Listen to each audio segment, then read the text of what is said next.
This is the X-Zone Broadcast Network, broadcasting worldwide on broadcast affiliates and satellite program providers, including CNN Broadcast Network, Sirius Satellite Network, Star Media, Good News Radio Network, Angel Broadcast Network, Wiki Broadcast Network, and WPBN TV. For more information on the X-Zone Broadcast Network, visit us at www.xzbn.net.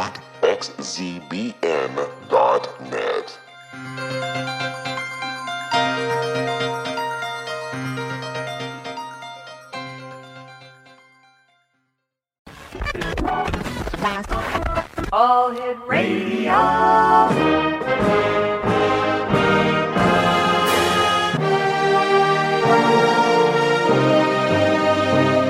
Welcome to the X-Zone, a place where fact is fiction and fiction is reality. Now, here's your host, Rob McConnell.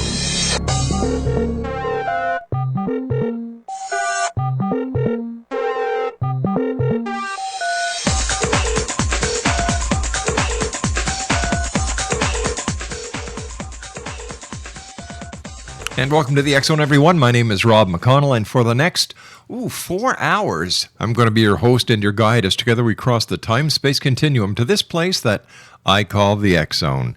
It's a place where people dare to believe and dare to be heard. It's a place where fact is fiction and fiction is reality.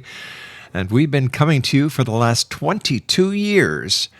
And I'll tell you something, we have talked about many things: UFOs, ghosts, hauntings, demons, exorcism, lake monsters, and the list goes on and on and on. However, this hour,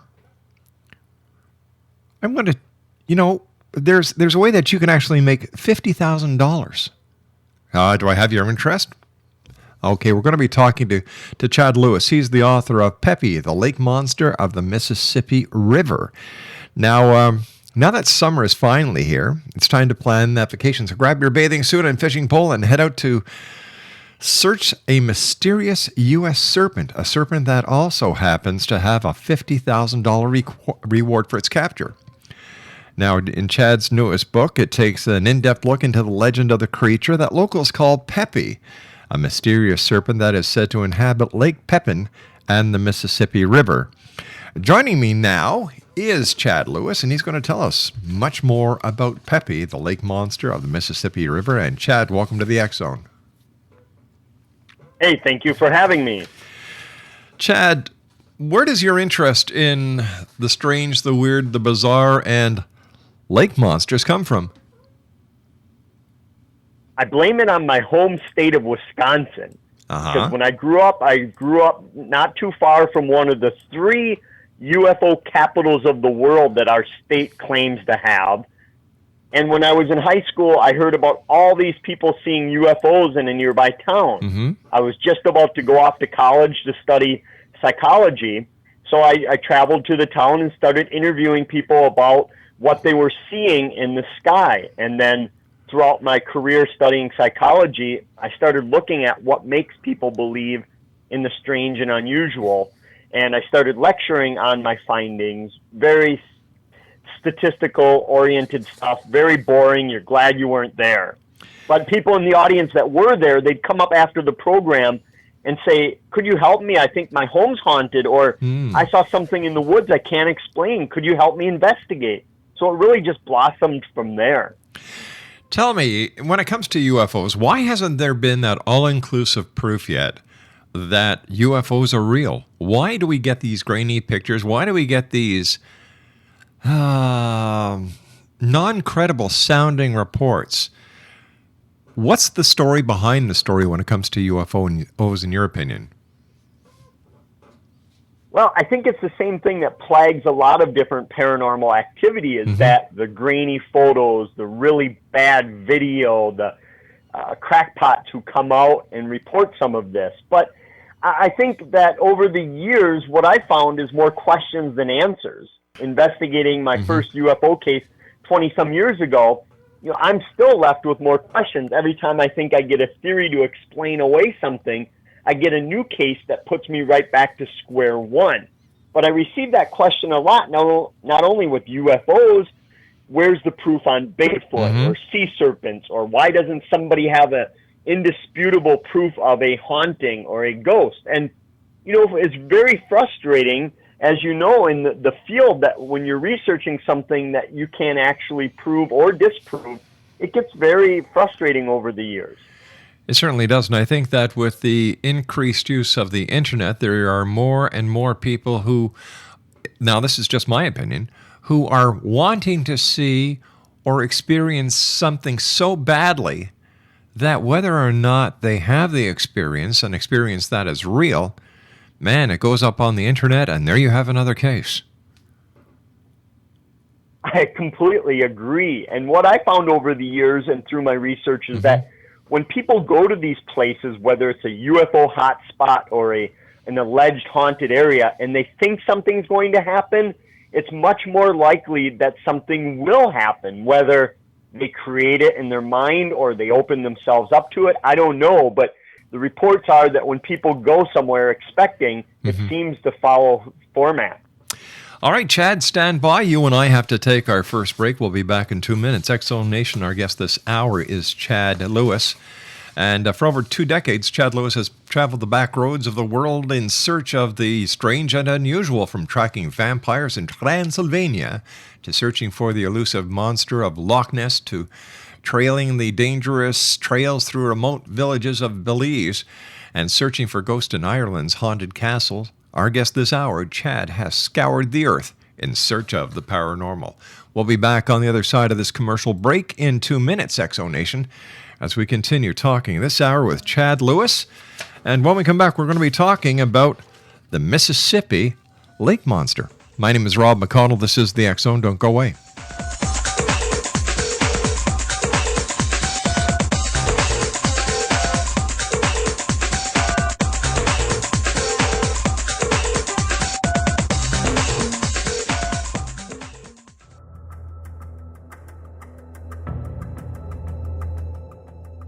Modern Esoteric, Beyond Our Senses by Brad Olson, consummates the lifeology story about where humanity originates. It is the lost continents, the primitive wisdom, the mythos of creation, and the rethinking of ancient history as we are taught in academia.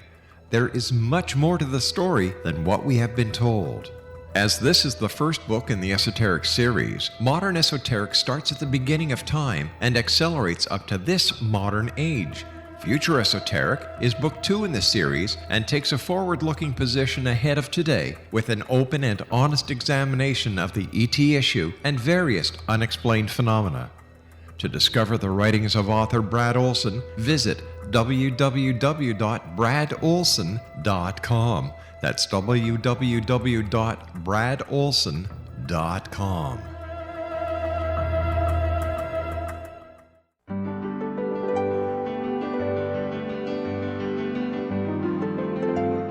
Named one of the world's greatest psychics, Elizabeth Joyce is now giving readings worldwide via Skype. Elizabeth Joyce is recognized for her clairvoyant ability to help find missing persons, her analysis of dreams, past life regression work, mediumship, and her accurate predictions.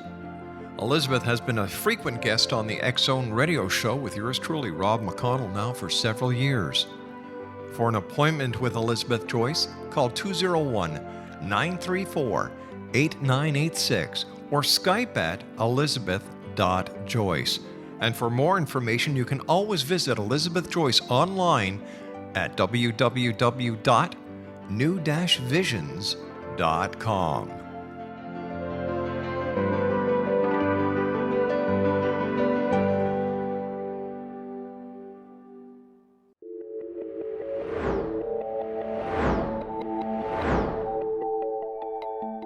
Do you have a dis-ease that you would like to alleviate through a natural means? Have you been contacted by angels, ghosts, or even extraterrestrials and want to validate these experiences? Or would you simply like to speak with someone who can help you find your life's purpose? I'm Dr. Joseph Mara, and I'm offering my services free of charge for first-time clients contacting me during the month of April.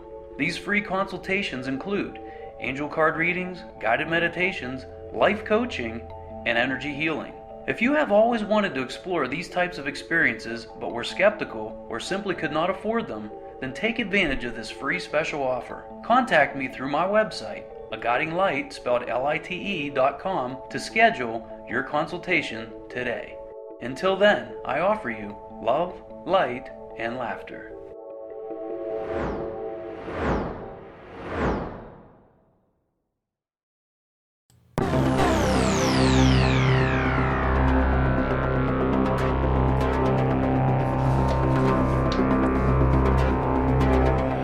Exonation, Chad Lewis is my guest this hour. He's been featured on Discovery Channel's A Haunting, William Shatner's Weird or What, ABC's Scariest Places on Earth, and Monsters and Mysteries in America, along with being a frequent contributor to Ripley's Believe It or Not radio.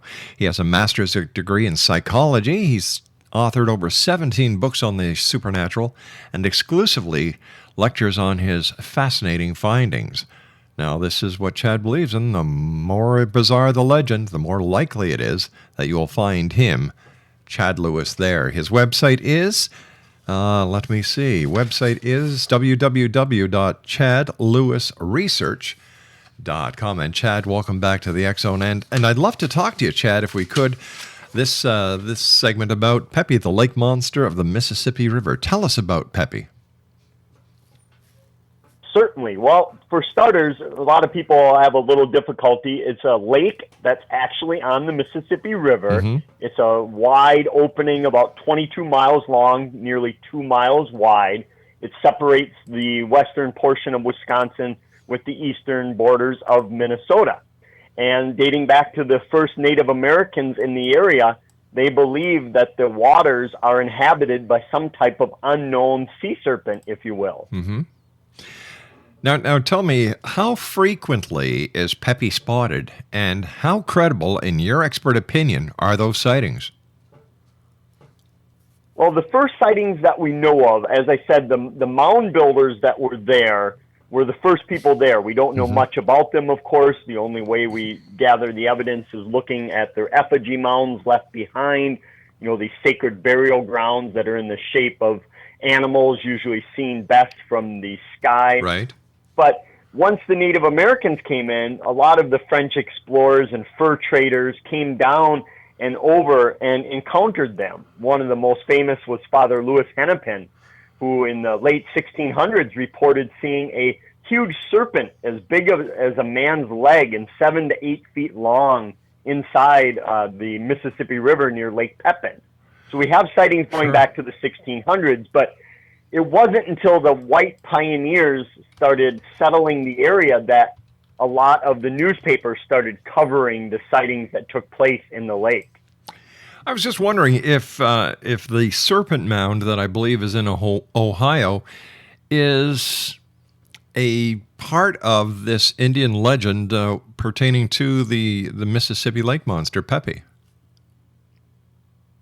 Yes, there were several of these serpent mounds throughout the Midwest. There was one down in Lake Geneva, Wisconsin, not too far from Lake Pepin, which also is thought to have a lake monster. But unfortunately, that one was destroyed through, modern progression, if you will.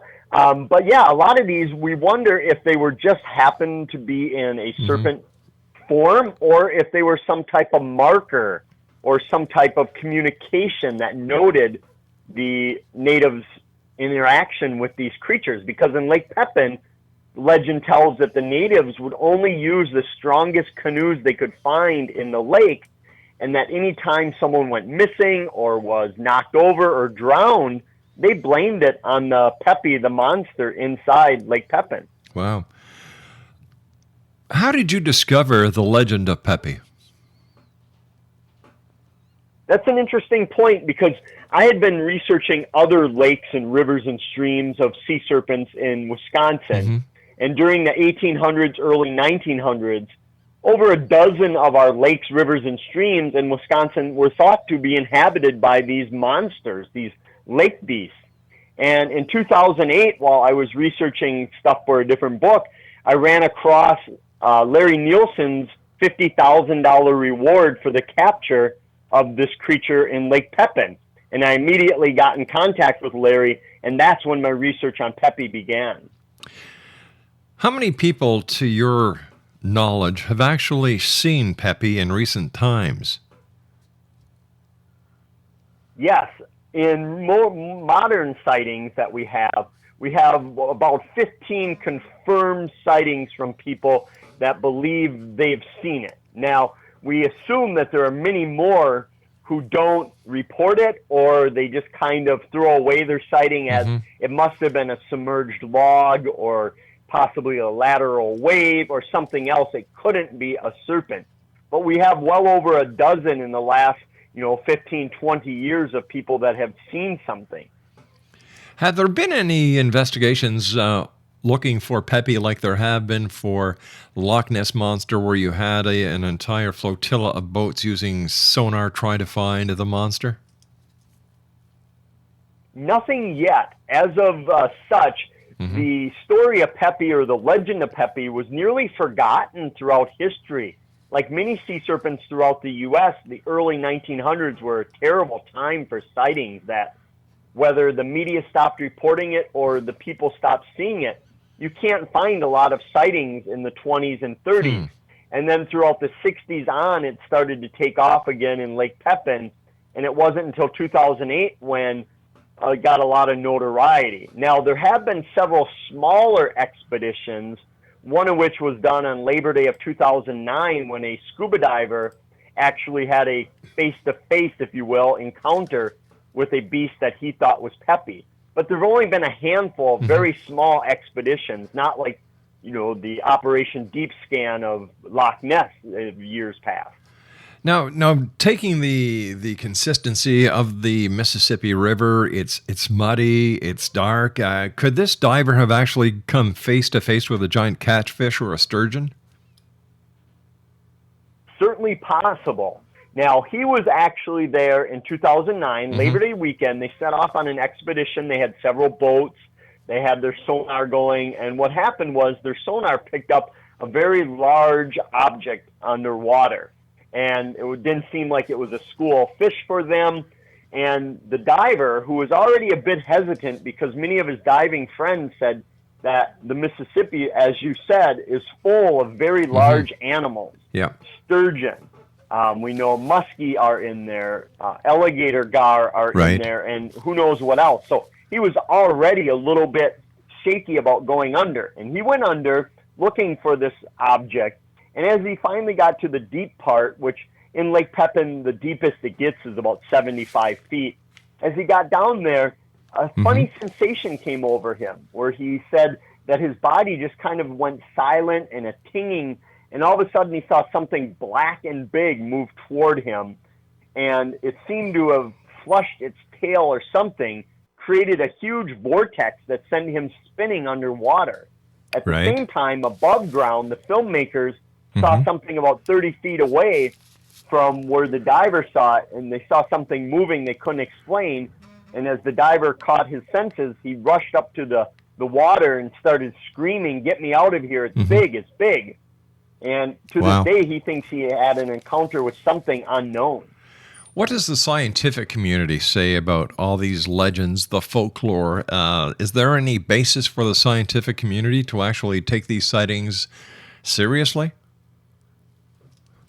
Well, I think a lot of the people that see these things, or that the scientists that on the outskirts study them, believe that it is nothing more than a lake sturgeon or a alligator gar or a large catfish. And a lot of these creatures can get up to lengths of 9 feet tall, a couple 100 pounds. And if you're underwater and a 9-foot-long, 300-pound sturgeon brushes up against you, for all intents and purposes, that's going to seem like a sea serpent to you. It sure will. So I think they try to explain it away as a normal animal that is in there, not something that's undiscovered. There's a Loch Ness museum on Lake Champlain. There's a museum for Champ. Let me see. In Okanagan, Lake Okanagan, Ogopogo, there's a museum to its honor.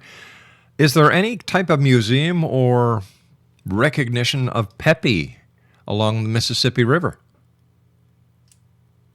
Nothing as of yet. And that's the weird thing, is that most of these towns that have a paranormal legend attached to them, they try to promote it and bring in tourists. And Lake Pepin didn't do that for the longest time. And even now, after the 2008 reward, many people in the community that I've spoken with still don't want to promote it as a hotbed for Pepie, because it is a very heavily touristed area. A lot of boaters are there and vacationers. So they want to keep it family friendly, and they think the inclusion of a sea serpent is going to actually turn people off to Lake Pepin, whereas I believe that people will flock there trying to see this creature. Well, sure, it works for Roswell, New Mexico with the alleged crash in 1947. It works for Bigfoot in the western part of the States and Canada. So why wouldn't they want a little bit of extra revenue being generated on a legend, and a legend is part of history? Well, that's where it really sprang in with a local businessman who owns not only a hotel right on the lake, but also an 1800s replica paddle boat that gives tours on the lake. He was watching a documentary one day on the Loch Ness Monster, and he noticed the similarities. He had just heard about an 1871 account of people seeing something the size between an elephant and a rhinoceros that moved through Lake Pepin with great rapidity. And he was watching this, and he thought, why are we not focusing on our unique history? The only difference between Pepie and Loch Ness, he thought, was that Loch Ness was universally known, where Pepie, nobody had heard of it. So that's where he came up with the idea that they should promote this as part of the town's history. Whether it's true or not, I don't know if he knows or if he's made up his mind yet, but he certainly feels that this is a great part of their local history. And I'm sure the members of the First Nation tribe also agree with him. Yes. Of course, many of the Native Americans of the first settlers there, dating back to the 1830s, their land was taken from them with some treaties, and they moved out of the area. But yeah, they still believe that it celebrates their history as well. That, of course, serpents and lake monsters play a big part in a lot of the native creation stories of the serpents of the water battling with the beast of the sky, and there are stories of the beast shooting up water and rocks, and the beast up a flying beast shooting down rocks on these serpents and engaging in wars. So I think a lot of people are seeing it as something that is unique and something that may just bring people there. Chad, stand by. You and I have to take our news break at the bottom of the hour. Exonation Chad Lewis is our special guest. We're talking about Pepie, the lake monster of the Mississippi River. His website is www.chadlewisresearch.com, and Chad and I will be back on the other side of this news break. Don't go away.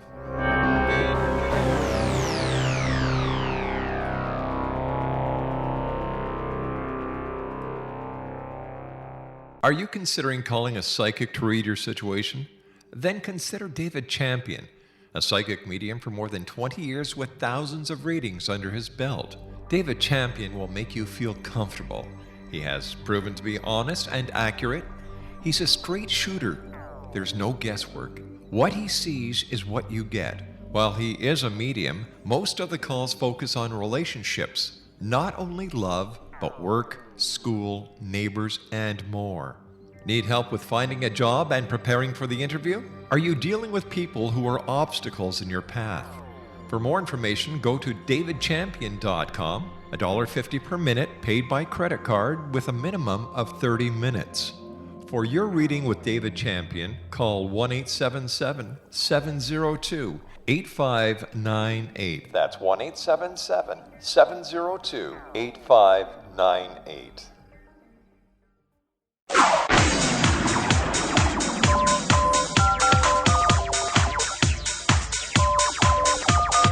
Now you can dial in to listen to the X-Zone radio show from anywhere in the world with Rob McConnell 24/7, 365 by dialing 213-401-0080. That's 213-401-0080. If you have a mobile phone or landline, the X-Zone radio show with Rob McConnell is now at your beck and call at 213-401-0080. That's 213-401-0080, 24/7. 365.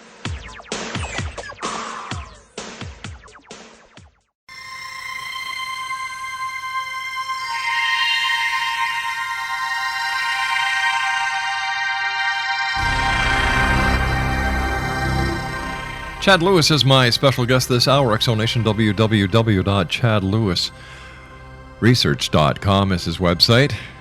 Along with Noah Voss, he's the author of Pepie, the Lake Monster of the Mississippi River. Once again, his website, chadlewisresearch.com. What about other paranormal legends that may be attached to the lake as well as the Mississippi River? Have you investigated or heard of any others? Yes, there are several others that seem to add to the mystique of the Mississippi River, of course, and Lake Pepin. One of my favorite is a place in Maiden Rock, and it's the tragic tale of Princess Winona, who was a Native American woman who was said to have been forced to marry a man she did not love, and instead of marrying him, she went over to a 400-foot cliff and jumped off and ended her life at the bottom of the rocks on that cliff. And ever since this story originated, which we've dated it back to the early 1800s, maybe even the late 1700s, people have seen what appears to be this spectral image of this woman jumping off of a cliff. Others will hear her death song that she allegedly sang as they pass by Maiden Rock, which is a well-known feature of rock on the Wisconsin side of the Mississippi. People will hear the song of this maiden, yet nobody can be found. And those who go to Maiden Rock, even in the water, just get a sense that something's not right, that they're picking up on something that this shouldn't be there. You know, there are many similarities between the story that you're telling me, the legend that you're talking to me about, and our very own Niagara Falls, Ontario, where there's a rich history of First Nations, and there's also a history of a maiden involved in many of the legends. There's a history of a serpent in the base of the falls. And here's another interesting similarity: Father Hennepin was there as well, and believed in this legend. Yeah, we may have Father Hennepin to thank for many of these stories, and whether he embellished them or not, we don't know. But it was his job to write down a lot of the wildlife and the plant life, and he ended up taking down some folklore as well. I'm just wondering if he used the folklore as a way to bring people towards his religion, Catholicism. You've got monsters, and, they are there, and if you believe in our God and our religion, you will be protected. It's a bit of a marketing tool for way back then, but you've got to think of all possibilities. Certainly, a scare tactic seems to be one of the best things you can use to get people. So, that's a great point. I hadn't thought of Father Hennepin using it to his recruiting, if you will. Well, we know that works today in religion as well, so we'll just leave that for another show. On your expeditions, what methods have you tried to capture proof of Pepie? I've been on 2 official expeditions and dozens of day and weekend trips to Lake Pepin. My first expedition was in 2011, the second one much longer in 2013. And we ran the gamut of things using. We had our sonar going. We had underwater cameras and video going. We had people with a makeshift chum and fishing trying to capture it. We even were in the water ourselves, looking to use ourselves as some sort of bait to try to lure this thing in. So we tried to capture everything we could, because we really, when dealing with the unknown, we really don't know what's going to work. And it's hard to rule out something as being too weird and too bizarre when you're dealing with the weird and bizarre. And as a credible researcher and as a psychologist, did you check with local law enforcement, sheriff's office, or even the Coast Guard to see if they had any reports?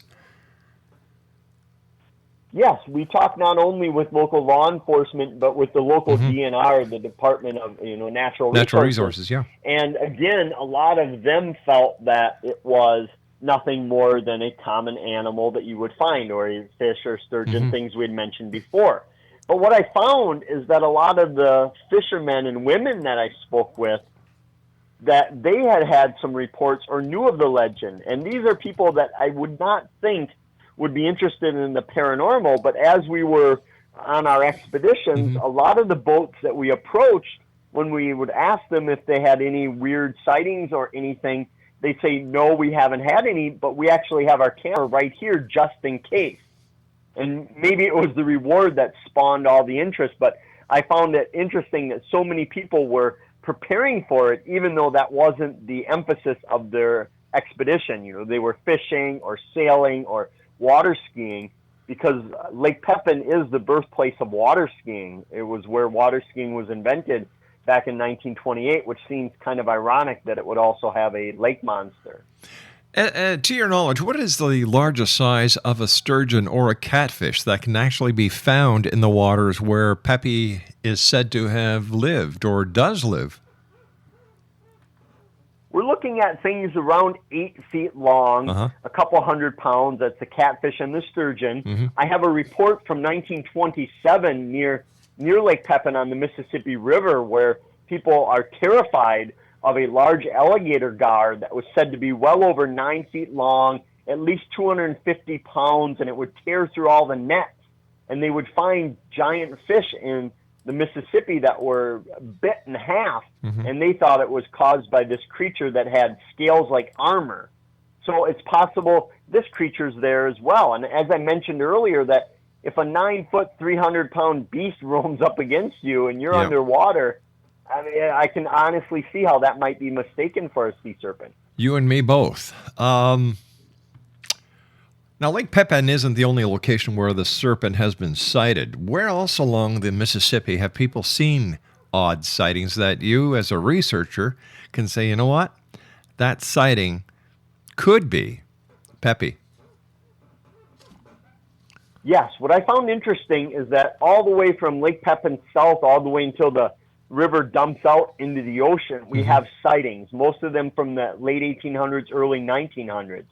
Now, what I found interesting in researching these and digging up probably 24 more sightings throughout the Mississippi River is that there seems to be a lack of consistency with the descriptions, that some people see a creature and it looks like a giant worm, 20 inches in diameter, 20 to 30 feet long, where others see it and it's more of a long-necked type beast, like you would think of the Loch Ness Monster, right, plesiosaur type beast. So we get all these different sightings too that makes me wonder if they're seeing the same creature or several different creatures that are inhabiting the Mississippi.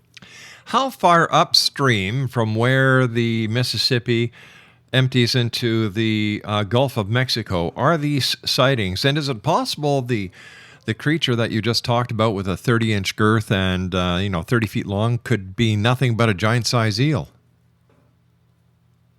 That's one of the theories out there, because these beasts and these fish are coming up. The Asian carp we have very difficult problems with in Minnesota and Wisconsin, because they're making their way up the river. There was a fear for a while that bull sharks were making their way up from the ocean and had made it all the way up to Minnesota. So it's quite possible that what people are seeing is exactly something that's not native to Lake Pepin, but something that has made its way there. And in today's world, we know many people get snakes and large snakes and alligators and crocodiles as pets. Yep.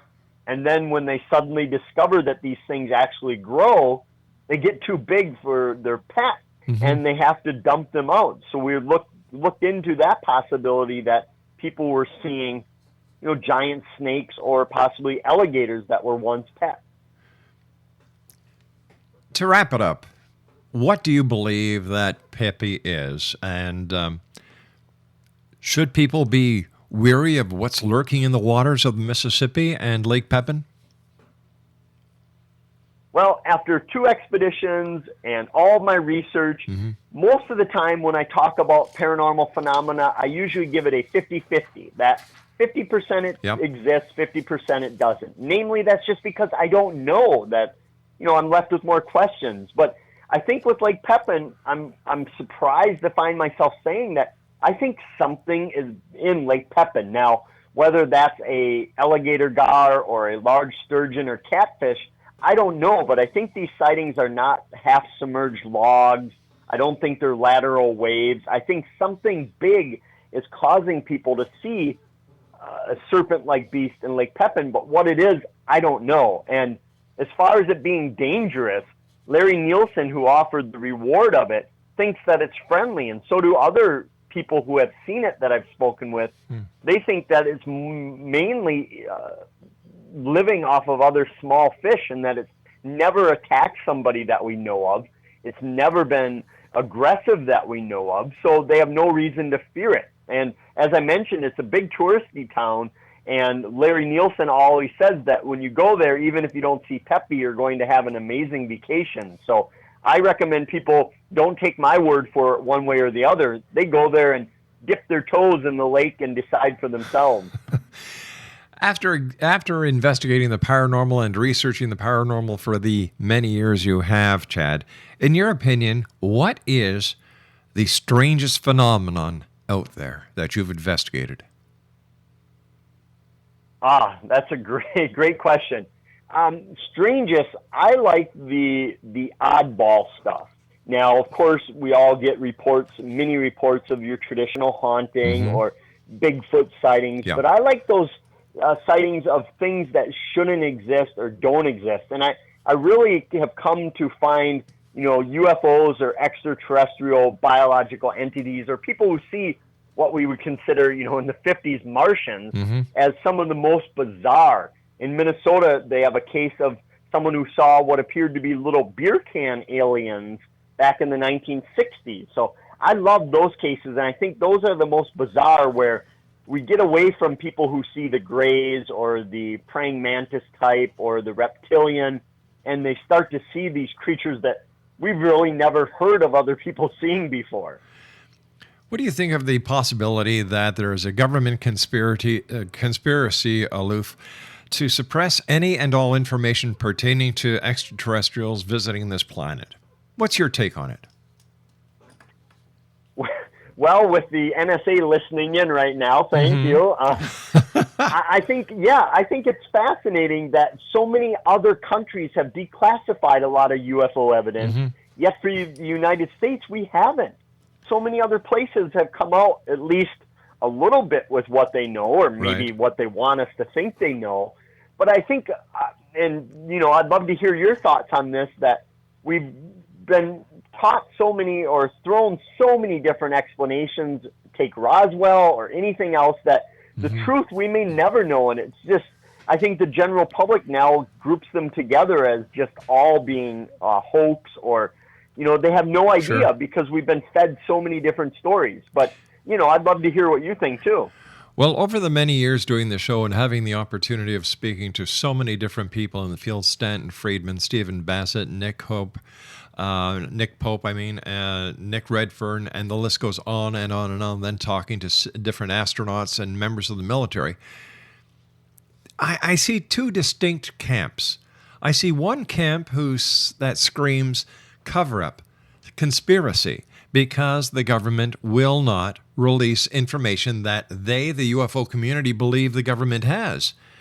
Then on the other side of the fence, I see a group of professionals who are involved with national security, protecting the very people who are claiming that the government of the United States and other governments of the world are withholding information on extraterrestrials.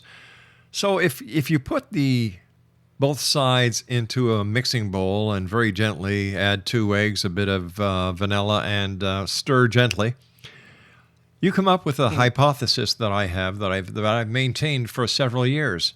Due to the lack, the concrete evidence, the smoking gun of the existence of extraterrestrials, I believe that the majority of what people are seeing have a military connection. Something to do with national security, something to do with protecting freedom and the democracy that we all love. There is a percentage that will always remain a mystery. But I'll tell you something, I myself sleep very well at night knowing that there's men and women around the world who at a moment's notice are willing to give the ultimate in order to protect freedom and democracy. And I think that there has to come a point where the believers in the conspiracy theories and the cover-ups back off. Because if it is a matter of national security, we don't need the guys who that we're being protected against knowing what we've got. So I see both sides of the coin. Mm-hmm. Yeah, I firmly agree with that. I think that was well put. And I think, again, it's that looking at the evidence until something comes out, yeah. I don't know what else we can really do. You know, it's just like Bigfoot. How come nobody's ever found a cadaver or a carcass of this mythological creature? Demonic possession, is it real or is it a psychological problem that's manifesting in different ways? Could it be telekinesis? Could it be some unknown mental capacity that we have yet to discover that each and every one of us has? I don't know the answers, my friend. But stand by. You and I will be back on the other side of this commercial break as the X Zone continues from our broadcast center in Hamilton, Ontario, Canada. Chad Lewis is my special guest. Chad's website is www.chadlewisresearch.com. And like I've said many times, Chad, to my listeners around the world, I want to believe, but I want to see the proof before I start believing. This is the X Zone. I am Rob McConnell. We'll be back on the other side of this short break. Don't go away.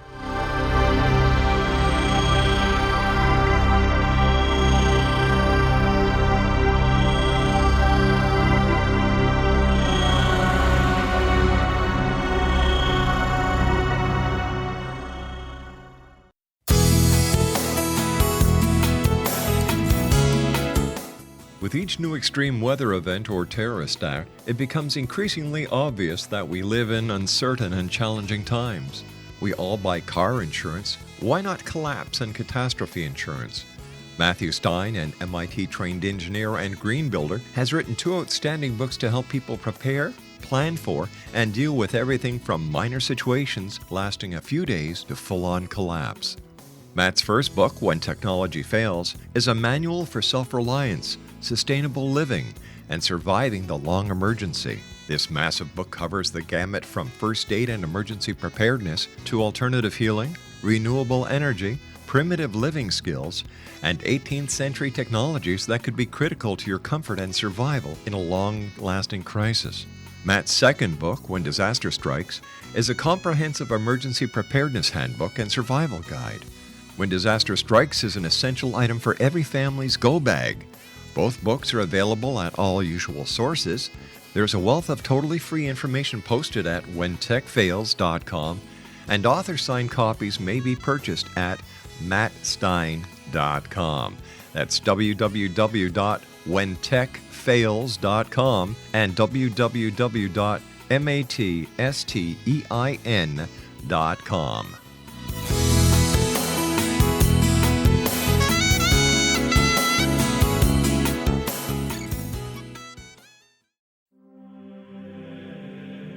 Rob McConnell here, presenting an overview for Nicholas Paul Jennings, author of a fascinating book, Amen.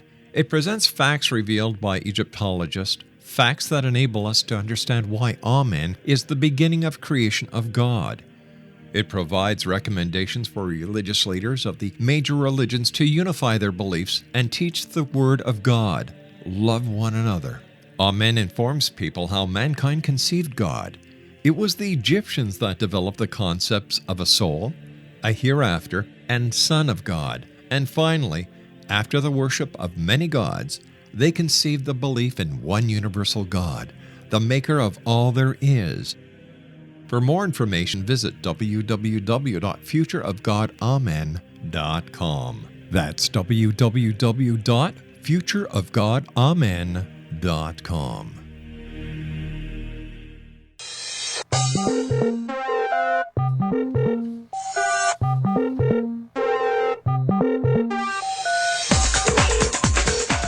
Chad Lewis has been my guest this hour, Exonation. He is the author of Pepie, the Lake Monster of the Mississippi River, along with Noah Voss. Chad's website is www.chadlewisresearch.com. And Chad, where can people get copies of Pepie, the Lake Monster of the Mississippi River? Sure. If you can find a bookstore anymore, you can get it there. Otherwise, online on my website, Amazon, wherever you go, you can pick it up. What do you think the future of Pepie is, my friend? Well, I'd like to see somebody capitalize on that reward and capture something that will get them $50,000 in their bank account. But I think that it's going to grow as your show and others start reporting on it. More and more people are going to keep an eye open for it. And I hope we get a lot more sightings and finally solve this mystery. But yet, part of me hopes that it continues on forever. Chad, before we say so long, and it's been a great hour having you, would love to have you back in the future. What is your opinion of that very famous haunting called the Amityville haunting? Yes, well, many of your listeners should know that that's a little before my time. I haven't personally been there to investigate. But what I find fascinating, not only with the DeFeo family's story and the whole Amityville, which is now 2 new documentaries that have recently come out on it, but that they're tied into these places that have a story of suicides or deaths or serial murders or gangster hits, all these things that end abruptly that seem to force, maybe leave some type of imprint on the location. But as far as I know on the case, that the most recent owners have not reported anything. But that may be that, again, it's certain people are open to it or certain people attract it. I don't know. What is your take on it? My take is, after researching it from the analytical side and seeing the different documents pertaining to the Defoe family, pertaining to the real estate deal, pertaining to their financial records, I just think it was a real estate deal gone bad, and they had to do something to get out of it. A best-selling book and a movie certainly wouldn't hurt. Oh, it didn't. I bet you it didn't. What do you think in the future people will see proof of when it comes to the paranormal? Do you think there will be anything concrete in the very near future? Well, you've done this show long enough and talked to enough researchers that you know there's a daily grind and a lot of burnout. Looking back at some of these cases that go back hundreds of years that we haven't solved, I don't have high expectations that we're going to solve it anytime in the future. And maybe we're not supposed to, I don't know. But as I look at my research, I don't see it coming to an end anytime soon. Well, that's good because, people like you who are scholars, who actually know how to perform the research, who look at it, the topic and the subject in a very professional manner, are required in this industry, in this field, because there's a lot of people out there who, based on the information that they read in what I call the world's largest septic tank, the internet, believe they become experts on it. And in my opinion, these people are dangerous. They're more of a danger than the monster itself, or the haunting, or whatever it is they're investigating. A little bit of knowledge is too dangerous. Yes, and that's why you see, I think, especially with ghost groups, that many of them have popped up in the last year or two doing home investigations for people when they really, as you said, have no experience in this field. Chad, I want to thank you ever so much for joining us. It's been a great pleasure talking to you. Come back and see us again. You've got an open invitation. Hey, keep an eye out. I will. Exonation, Chad Lewis has been our guest. He is the co-author with Noah Voss of Pepie, the Lake Monster of the Mississippi River. www.chadlewisresearch.com. I'll be back on the other side of this commercial break with the news as we continue here in the X Zone from our broadcast center in Hamilton, Ontario, Canada. Don't go away.